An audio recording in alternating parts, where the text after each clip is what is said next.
let's talk about Joe.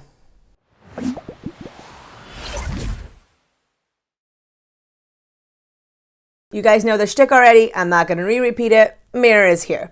Sorry if my face looks a little bit weird and patchy. I have got a lot of sunburn happening, and I can't be putting too much foundation on. I've got just a little bit of concealer underneath my eyes and around my mouth for the hyperpigmentation.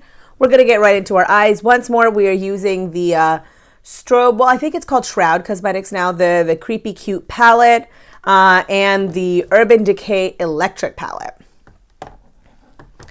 I want to talk to you guys very quickly about KarateJoe. A lot of my videos tend to be pretty scripted. This one is not. This is pretty off the cuff. I'm just giving you some of my unedited thoughts, as it were. So there might be like weird pauses in the middle because I haven't formulated my thoughts and I don't really have any notes to go off of. But I figured, what the hey, might as well. The color that I'm taking right now is the color called Take a Hint. It's like this really bright green color. I love it. And as always, by the way, everything that I have on my face, eyes is always linked down below. So I want to talk about KarateJoe. So if you guys have even a passing familiarity with Chantel's lives, you will know of her moderator, KarateJoe. He is maybe the most fierce of Chantel's defenders. He is very quick to block. He is a bulldog, I think someone has described, which I don't know how accurate that is. My understanding are that bulldogs are actually like really like nice, very like non-aggressive dogs. Like they can be aggressive, but I suppose by that logic any dog can be aggressive. My understanding is that sort of behavior in bulldogs is not common and is in fact maligning their good name. But I don't know. I don't own a bulldog. I actually don't have any pets. I pet sit sometimes, though, for my friends who travel a lot. So I do have some experience with them. And my parents have an incredibly piece of crap cat. So I have some experience there, too. But not like I don't personally have any pets. Anyway.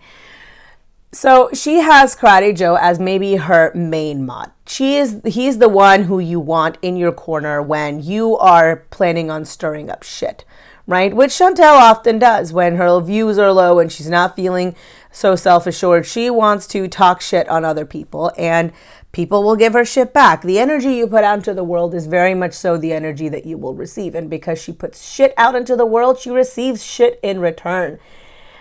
And I don't know. Okay. When I first encountered KarateJoe, I thought that he seemed like a overzealous fan, but ultimately he seemed good-natured to me, right? I didn't really see anything immediately alarming about his behavior. The more that I watch Chantel, though, the more uncomfortable I become with his continuous overstepping of boundaries. And he does. He continuously oversteps on his boundaries. He continuously says and does things and attributes characteristics to Chantel that aren't there and then gets offended when they aren't upheld. So a good example of that would be the OnlyFans debacle. He has gone on in the past and talked about how, you know, Chantel isn't like these other hoes, you know, like on OnlyFans asking for money. And then Chantel went ahead and made an OnlyFans asking people for money. And then, of course, immediately discontinued that because Chantel's not great with the follow through, right? And I remember when he said that and she immediately turned around and like did something else, he actually seemed really annoyed. Even now, right, like Chantel is having her Tinder escapades and she'll be like, oh, okay, I'm going to go meet up with this guy. And he'll say, you know, take Pete's with you. And on the one hand, you could read it as, oh, he just wants her to be safe. But a better safety thing for safety would be, hey, meet him in a public location. Make sure people know where you're going. Not, hey, take your ex-boyfriend with you. Because I think that the reason he says to take Pete's with her is the same reason why he's so weird about it. He has a weird attachment to Chantel. And we've talked about parasocial relationships on this channel a few times. But he has an unhealthy attachment. Have you guys ever seen Criminal Minds? If you have, you'll know that one of the first episodes of Criminal Minds, or maybe the second episode of Criminal Minds that they ever cover, there's a guy there who's formed an attachment to like a person that he's protecting, their daughters, and he like has essentially imagined a whole relationship with them that isn't there. And that's kind of the vibe that I get from KarateJoe. He seems to see himself as Chantel's pseudo-internet boyfriend and not what he actually is, which is a creep on the internet getting overly familiar with a woman that he does not know. I can't help but feel that Chantel allows this behavior but doesn't actually appreciate it, right? We've seen in the past, Chantel's willing to excuse just about any crappy behavior as long as it means that she has defenders. And sadly, that doesn't extend to other people, such as, Shani for Christ being a continuous bigot and racist, and other people in her comment making bigoted and racist comments. Instead, she also applies this to herself, which is to say that she's willing to allow KarateJoe's frankly bizarre and upsetting behavior if it means that he's going to continue to be there to back her, continue to be there to support her, continue to be there to fight for her in her corner, act as her most aggressive mod, and give her super chats. She's willing to overlook all the other flaws that he has. And I really think that's a very bad idea because it is a soft endorsement of his behavior, right? She might say, oh, don't do that. But then she's like, oh, why isn't Joe here modding for me? And that gives him this weird impression that she might say one thing, but she really means something else. The color that I'm using right now is this color, this green color here called Freak. And I might use a little bit of this color right here, which is Trash. It's actually called Thrash. I just can't read. And, she gives this vibe to him that, yeah, I really do like you. I really do want you here. We really are friends. And she does this to get stuff from him, which is that she, wants him to be a mod on her channel. She wants him to continue to aggressively patrol her chats.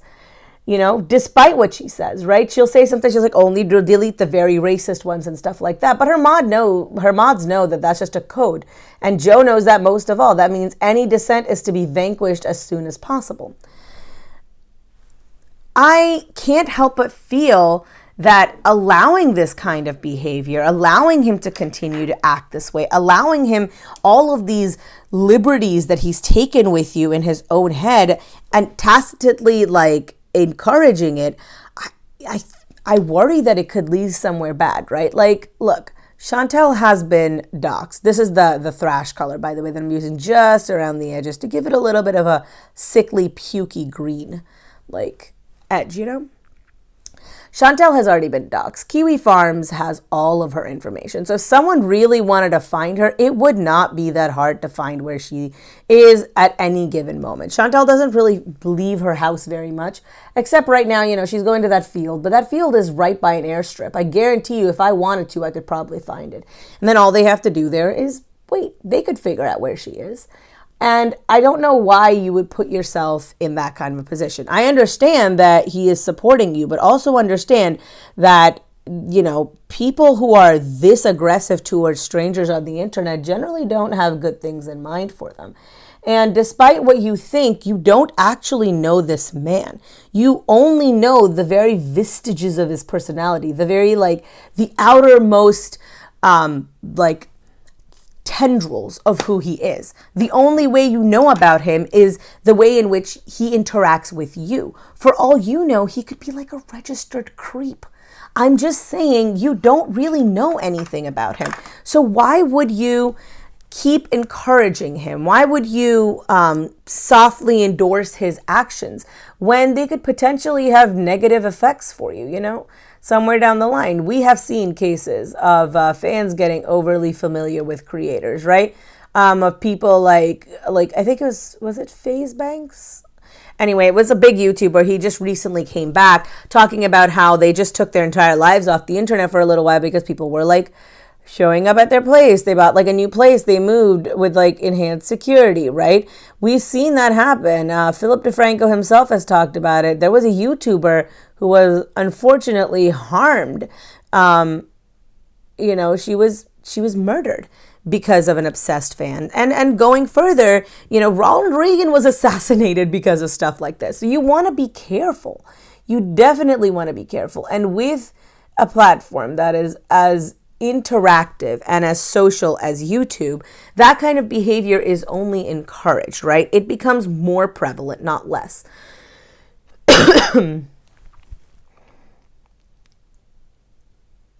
I said before, there is the aspect of manufactured authenticity that YouTube has that is not present in TV. You're not going to look at a newscaster. Most people wouldn't look at a newscaster and think they have some kind of personal connection with them. But I'm telling you, even for me, there are some YouTubers that I've been watching for like almost 10 years, and I think to myself, oh yeah, I remember when that happened. And I have to remind myself, these are not friends who I have shared memories with. This is someone's content that I am consuming. And yes, I might interact with them, and yes, they might like my, comments every once in a while, or like retweet a tweet I made or whatever, but that doesn't mean that they fundamentally know me. And this is coming from someone who I don't form connections that easily. I'm actually a fairly guarded person in my day-to-day life. If you guys couldn't guess by the fact that I literally disclose very little about my personal life on here.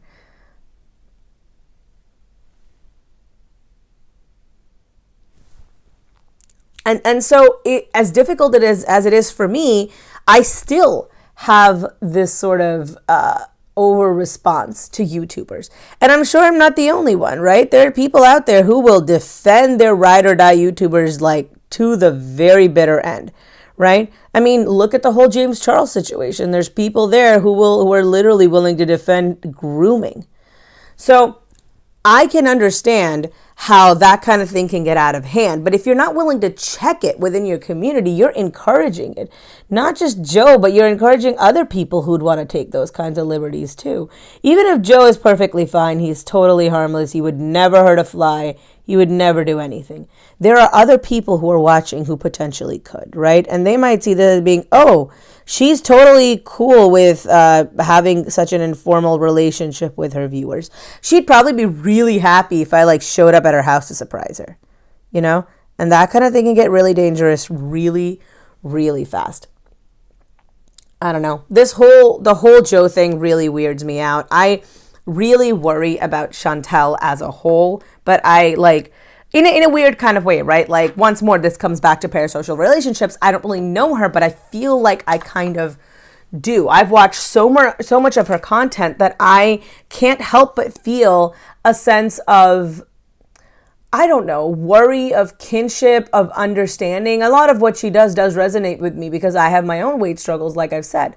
And so when she engages in this kind of risky behavior, it makes me really worry that something negative could happen to her. And she's very much so of the belief that because she's so morbidly obese, her self-esteem is so low that she thinks, why would anybody, choose to attack me when they could attack someone else? You know what I mean? No one would become that infatuated with me to show up at my house. And she's made comments to that effect when she was meeting up with Nicholas. She was talking about how, fat people are harder to kidnap. Look, these sorts of things, right? These sorts of unhealthy attachments that people form, are based on deeper psychological problems than just surface level attraction. Same thing with sexual assault. It's not often based on attraction. It's based on power and control and someone just being messed up in the head. So you want to be careful. Sorry about the camera shift. You guys already know. It is what it is. I put some chapstick on because my lips are very dry, and I'm not putting on any more stuff onto my face because it really, really hurts and I don't want to put it through that. And also, this eye looks bold enough, I think, that I doesn't really need anything on the face. Anyway, this was a very long-winded way of saying that Joe's situation really concerns me. Chantel's behavior and her lack of ability to check that behavior also really concerns me. I worry that he might become overly familiar with it, and even if he doesn't, there are other people in the comments who could. That's all I have to say on this topic. Please do let me know what you guys think of the situation. I know this is a little bit of a weird one, and to discuss just one person is kind of odd, and especially when that person isn't even really Chantel. But yeah, I don't know. I just wanted to get my thoughts out about it. Sorry if I didn't speak correctly or if this wasn't as succinct a video as it normally is or whatever. Like I said, I was speaking off the cuff. I didn't have any notes or anything like that this time around. Thank you guys so much for watching. If you guys like this video, give me a thumbs up. If you hated it, you can give me a thumbs down. That's totally okay and understandable. I respect everybody's opinions here. Subscribe if you haven't already subscribed. Hit the notification bell down below and hit all if you want to know when I upload any videos right away. If you've got any comments or suggestions for other video ideas, I would really appreciate that. Just not like do a video reacting to Chantal or Amber, but just like other videos that you guys would like to see. I'd like to know that. I'd like to know that, please, if you don't mind. I've got all my social medias linked down below. I've got Instagram where I've got food stuff, life stuff, all sorts of good stuff. Always more stuff coming because, you know, life happens. I've got Twitter where I'm a little toxic and a little petty, but hey, I'm also kind of entertaining and that's the easiest way to interact with me. And I've got Patreon. Think of Patreon as the tip jar for the internet. So if you like the job that I'm doing here and you would like me to continue, please consider tossing a few coins in my direction. Genuinely, it really helps me out. You guys have noticed recently that I've been having some issues with my audio. My mic is actually dying. It's relatively new, so I'm kind of like upset as to why it's dying so fast. I'm trying to get something else figured out. Until then, I'm just trying to make do with what I have. I might just have to go back to using the microphone. That's the word I was looking for. The microphone in my phone, but the quality for that was always kind of shit. So if you guys want to help me out in that endeavor, you guys know where the Patreon link is. Thank you guys so much for watching. I'm Jasmine, the sequel, and I am not relatable. Peace. A special thanks to my patrons, Acrophobe Christina, Courtney EP, Gigi Wee, Wild Rose, Jam Beans, Jay Thomas, Lauren Chris, Michael B. Petty, That British Unicorn, Sky Andropolis, Sonia P, Xanthal, Debbie Elliott, D. Higgins, Juliet Q, and Kate O.